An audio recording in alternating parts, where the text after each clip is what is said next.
किंवा आपल्याला माढा लोकसभा का लढवायची?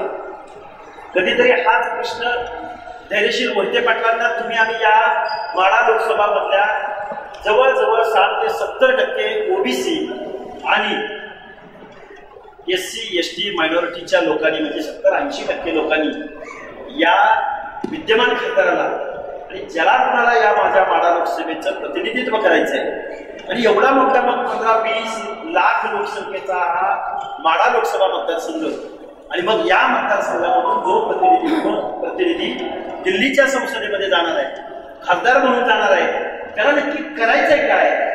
त्याला का खासदार व्हायचंय? आमच्या धैर्यशील भैयाला खासदार का व्हायचंय?